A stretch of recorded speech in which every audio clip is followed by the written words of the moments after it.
Welcome to Mastering Your Financial Life, hosted by Judy Heft, the founder and CEO of Judith Heft and Associates Financial and Lifestyle Concierge.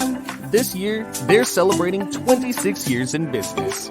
In every episode, Judy interviews professionals who help others successfully manage their financial lives. You can find this show on YouTube, LinkedIn, Apple Podcasts, Spotify, Google Podcasts, Stitcher, and more. Judy is the author of 2 books, How to Be Smart, Successful, and Organized with Your Money for a Better Today and Tomorrow, and her latest book, Mastering Your Financial Life Cycles, How to Successfully Manage Money in Every Decade of Life. You can read chapters of her books and catch prior episodes of this show at www.judithheft.com. Now here's the host of Mastering Your Financial Life, Judy Heft. Hey everybody, welcome. Welcome to episode 36 of Mastering Your Financial Life. And I'm Judy Heft, the host of the show, Financial and Lifestyle Concierge, celebrating 27 years in business now, author of 2 books and a podcaster. And I'm so thrilled to have Jordan Linn as my guest today. So that's our 36th episode. And Jordan is a partner in Trust and Estates at Tannenbaum, Halpern, Syracuse, and Hirschtritt. I hope I got that right. Very good, Judy. Thank you. And Jordan brings a wealth of knowledge and sophistication, I would say, to his high net worth clients. And when he's working with them, he really has a great handle on what they need. He advises business owners on real estate investments that have to do with family and estates, and other high net worth individuals on any other issues that they might have. And he's just also, he does some tax audits, and he helps with that type of stuff. I guess it has to do with estate settlements. So we'll let you talk about that a little bit more, Jordan. So thank you. Thanks for being my guest today. Great to see you, Judy, and thank you for having me. Thank you. So, there's so many different areas of law. Like, how did you get into trust and estates? I wish I could say I drew it up this way, but I graduated from law school, and I kind of knew I didn't want to be a litigator. I think I take things too personally. I didn't really have the temperament for it. So I knew, I kind of view myself as a business advisor, as a deal maker, someone that understands problems and gets things done for their clients. So, the firm that I worked with had a few different practice areas, transactional practice areas, including trust and estates. And I found that I really enjoyed that type of work and kind of was drawn to it and, migrated toward it throughout my career. Yeah, I think it's a great field to be in, because you're really helping so many people. I think it's just different than some of the others. Like you said, litigation, and what you're doing is you're helping people create their future and plan for it. And that's so important. I love that about that. So, yeah. I was going to ask you. I was going to say, generally people don't love their lawyers, but right. Or they don't love lawyers in general. But my area of practice, I think, is enables us to provide a service that people need in a time of need, and get things accomplished for them that have been weighing on their minds. So it's gratifying. Yeah, it's such a huge decision to have to make. I mean, especially for younger couples with young children. I think one of the things I've noticed from different people is they're afraid to do their will because they don't know who to leave in charge of their children if something should happen to them. And so they procrastinate it. And I've tried to tell people, just do it. You can change that in a couple of years when things change.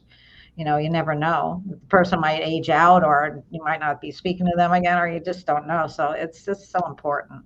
But that's a common issue. And what I say to my clients is you can't let paralysis by analysis set in, right? Right. This is a picture, this is a snapshot of the best you can do right now. And those things may change in the future, but it's better to have something in place that resembles your wishes, at least as you understand the situation right now, than to just leave it up to chance. Yeah, or the government. Or whatever. Big for sure. So, so what are your most fulfilling cases that you work on? What really, lights your fire? Look, everything we do is geared toward helping. But for me, selfishly, I like the stuff that's interesting. And the work that I find to be the most interesting is working with business succession issues, with family dynamics, and tax planning and succession planning for an operating business or for a real estate family, to try to keep that legacy going and try to figure out ways to settle or plan in advance to settle an estate that could become controversial, that could spark, fighting among the family, and try to figure out a way to smooth that over so that everything is peaceful. So that might involve, one child's in the business, one child's out of the business. How do we treat them equally when the business is such a big part of the estate? And not make it feel like one child is being favored over the other just because they're involved in the family business. So the advice is as much legal and tax driven as it is, psychology Yeah, or psychiatry. Psychiatry. There you go. And you have to be a neutral person too, because the two adults, the partners might not agree on things, and you have to try to guide them in the right direction by letting them make their own decision, which I'm sure isn't easy.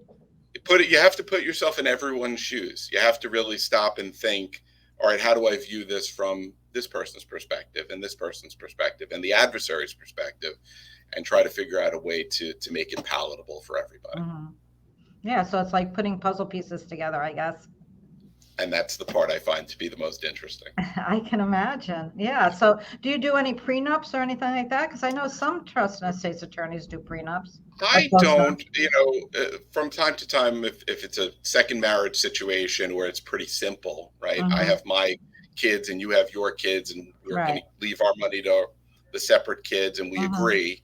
We're just doing a prenup to agree to keep it separate. Those are simple enough. The ones that are more complicated, I actually have partners here that do prenups regularly, and I refer the more complicated ones to them.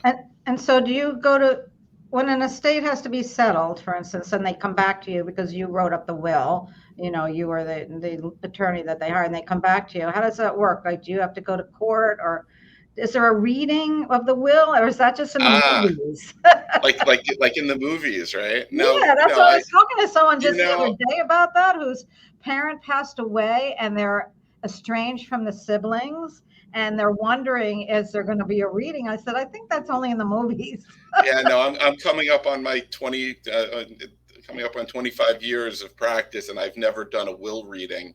No, generally, clients will call me and we'll have a meeting with the nominated executor or successor trustee. The goal in the planning very often is to avoid probate, right? Nobody really wants to end up in probate court if they can avoid it. So generally we're trying to plan to avoid probate. Sometimes, things don't get put into trusts. They're lying out there and they still need to go through probate. But generally, we try to avoid that proceeding if we can. There's really not typically a formal will reading, but I sit down with the family, or at least the nominated fiduciaries, and we kind of go through a roadmap of what steps we're going to need to take in order to administer this estate, whether we're going to have to go to probate or not, whether there's going to be an estate tax return due or not. What are the tax implications? How do we provide the liquidity to pay that tax? What are we going to do to make that happen? How do we start to marshal and gather all of the assets together so that we can count them up, report them, and then ultimately figure out how we're going to make distribution and, settle the estate out. So it's typically a long process, whether there's probate or not, because it takes place over many, many months. But we try to make clients aware of what they're in for, what this road looks like, and what are the different mile markers along the way. Yeah, I was wondering I was going to ask you that, like, how long does it take to settle an uncomplicated estate? I mean, could it be a year, years? Sometimes they say years, months. I don't know. How does that work? It doesn't necessarily, if it's very, very simple, it doesn't necessarily take years, but generally for the better part of a year, you've got different things that come up throughout that year. So there may be kind of a little flurry of work that's needed at the very beginning. Then we're waiting a few months for the court, or the client is on their own, gathering the assets, or I'm here trying to identify where the assets are and get a hold of them. And then, then the next thing comes up, the deadline for making disclaimers, or the deadline for filing the estate tax return. It definitely will take a few months, quite a few months. Sometimes it takes years and years, especially if it's, a contested estate that ends up in litigation. That's what everyone hopes to avoid, but that can get messy. Yeah, of course. So let's take a little break now, and then we'll come back and we'll talk some more. I'm here with Jordan Linn, and we're looking forward to coming back and hearing more. Hey there. I just want to tell you a little bit about my new book that just came out called Mastering Your Financial Life Cycles. And here it is. It's how to successfully manage your money in every decade of life.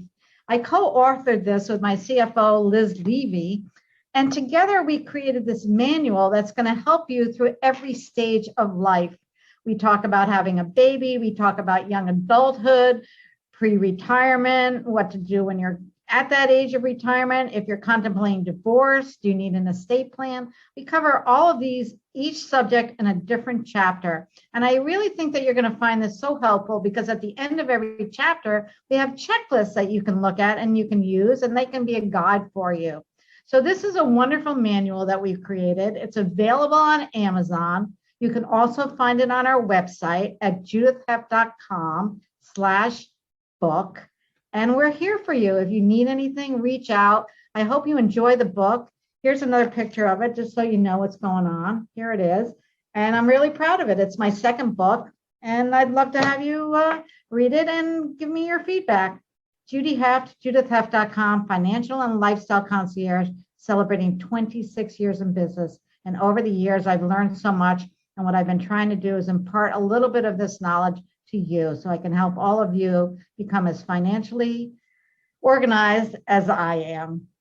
And we're back here. We're back with Jordan Linn, Esquire. Jordan is a partner in Trust and Estates, and we're happy to have him. So earlier, before the break, we were talking a little bit about succession planning. Can you elaborate on that, on how it relates to different families and the emotions that get involved? Yeah. And like I said, it's a very emotional issue, and people want to make sure that they keep their family businesses going, but not at the cost of creating acrimony between their kids. And the process of business succession planning involves a lot of different elements, right? We're balancing estate tax planning and the significant estate taxes that might be due on a successful family business or a large real estate portfolio, with the liquidity issues that might trigger, right? How do I leave this large family business, which comprises most of the value of my estate and is causing a large estate tax, to my family, and then expect them to pay an estate tax bill when there's no liquidity with which to pay the tax? So trying to figure out ways to not burden the business with borrowing, or having to sell off a piece of the business, or sell the business in its entirety in order to address that estate tax concern is something that often is a big issue. And also, again, trying to make sure that we set the family up for success in the business, have a succession plan in place, have the right key employees maybe become shareholders of the business, or have some kind of vested interest in remaining with the business, so that we know that we have them on board even when the matriarch or the patriarch leaves the business or passes away, so that the business can go on and have those key people in place, and that the children who are inheriting the business are not left, lost in the wilderness here. So it can be very challenging and very interesting, and a big part of my practice. Yeah, I bet you see a lot of different dynamics, family dynamics, especially if in-laws get involved. They're not blood family, and there's a whole lot of that's the biggest challenge, when it's more and more people, right? As it goes down the family tree, and there's more in-laws, and then there's grandkids in the business, and there's nieces and nephews that got involved, and everyone has their future tied to this family business, and how do we, not let these people down? How do we try to keep things going in a way where everyone is successful and still speaking to each other? Exactly. That's the main thing. Well, this was great, Jordan. Thank you so much for being my guest today. I really appreciate it.